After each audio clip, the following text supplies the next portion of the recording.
آج ہم آپ کو حضرت علی رضی اللہ کی طاقت کے بارے میں ایک ایسا واقعہ بتانے والے ہیں جن کے گھر میں اکثر فاقے ہوتے تھے، جو 3 دنوں تک لگاتار روزے رکھتے تھے اور پھر پانی پی کر افطار کیا کرتے تھے، مگر پھر بھی ان کی طاقت کے بارے میں جان کر آپ سب حیران ہو جاؤ گے۔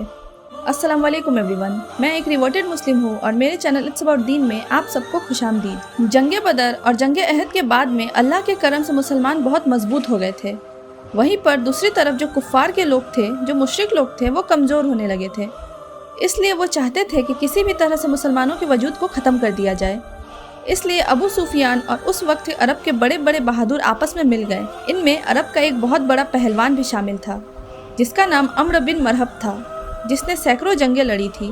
وہ اپنے ایک ہاتھ میں اونٹنی کے بچے کو پکڑتا تھا اور دوسرے ہاتھ سے ہزاروں کے لشکر کو کاٹتا تھا۔ پھر جنوری 627 عیسوی میں ان تمام مشرکوں نے مل کر مدینے کی طرف بڑھنا شروع کر دیا۔ اس بات کی علم جب حضرت محمد صلی اللہ علیہ وسلم کو ہوا تو آپ نے اپنے تمام اصحاب کو بلایا اور فرمانے لگے کہ ایک طرف عرب کے سارے مشرک اور کفار ہیں، وہیں پر دوسری طرف ہم اتنے سے مسلمان ہیں۔ بس اب اللہ کی طرف سے فیصلہ ہوگا کہ حق اور باطل کیا ہے۔ سارے اصحاب یہ سوچتے رہے کہ اتنے بڑے فوج کو ہم مقابلہ کیسے کر پائیں گے۔ اتنے میں سلمان فارسی رضی اللہ نے فرمایا، یا رسول اللہ، ہمارے مدینے کو 3 طرف سے پہاڑوں نے گھیر رکھا ہے اور صرف ایک طرف سے آنے جانے کا راستہ بنا ہوا ہے۔ اگر ہم اس راستے پر یہ ایک بڑا سا گڈھا کھود دیتے ہیں تو پھر کوئی کفار کھلے طور پر مدینے میں حملہ نہیں کر سکے گا۔ اس بات کو سب نے بہتر سمجھا اور پھر سب گڈھا کھودنے میں لگ گئے۔ پھر 6 دنوں تک تمام مسلمان گڈھا کھودتے رہے۔ پھر آخر مدینہ کی حفاظت کے لیے 5.5 کلومیٹر لمبی، 4.5 میٹر گہری اور 9 میٹر چوڑی ایک کھندق کھودی گئی۔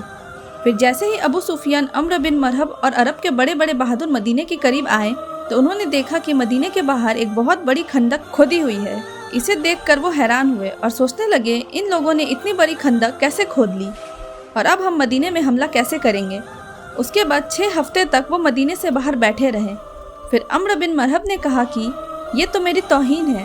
اتنا کہتے ہوئے اس نے اپنے گھوڑے کو کھندق میں اتار دیا اور جیسے تیسے کر کے اس نے کھندق کو پار کیا اور مدینے میں پہنچ گیا۔ پھر چیخ چیخ کر کہنے لگا، اے مسلمانوں، جھوٹے خدا کا دعویٰ کرنے والوں، اگر ہمت ہے تو آ کر مجھ سے لڑو یا پھر میرے ہاتھوں مر جاؤ۔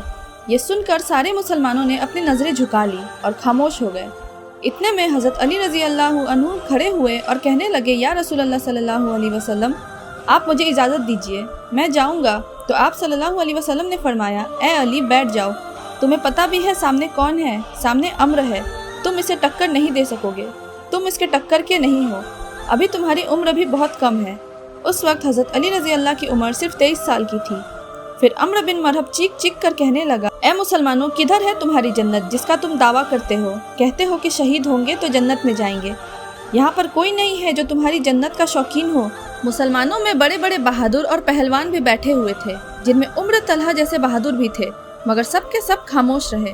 اتنے میں حضرت علی پھر سے اٹھے اور کہنے لگے، یا رسول اللہ صلی اللہ علیہ وسلم، آپ مجھے اجازت دیجیے، اس ظالم کا میں منہ بند کروں گا۔ تو آپ صلی اللہ علیہ وسلم پھر سے کہنے لگے، اے علی، بیٹھ جاؤ، تمہیں دکھتا نہیں سامنے عمرو ہے؟ پھر رسول اللہ صلی اللہ علیہ وسلم نے فرمایا کہ کون ہے جو اس کافر کا منہ بند کرائے گا؟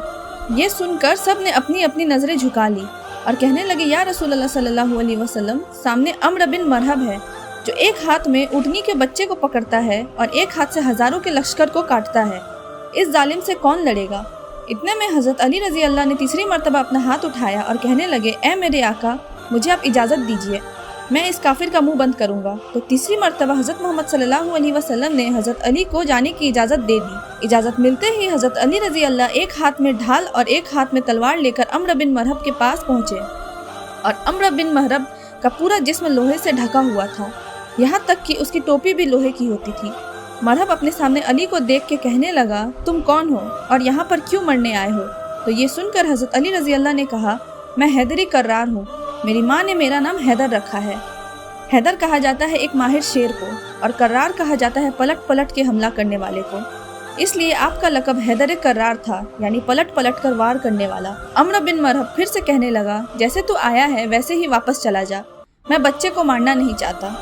حضرت علی رضی اللہ نے فرمایا، مگر میں تو تجھے مارنا چاہتا ہوں۔ تو یہ سن کر اس کو غصہ چڑھ گیا اور اس نے آگے بڑھ کر وار کر دیا۔ حضرت علی نے اس کے وار کو اپنے ڈھال سے روکا، پھر اس نے آپ پر 3 وار کیے۔ آپ نے اس کے تینوں ہی وار کو روک لیا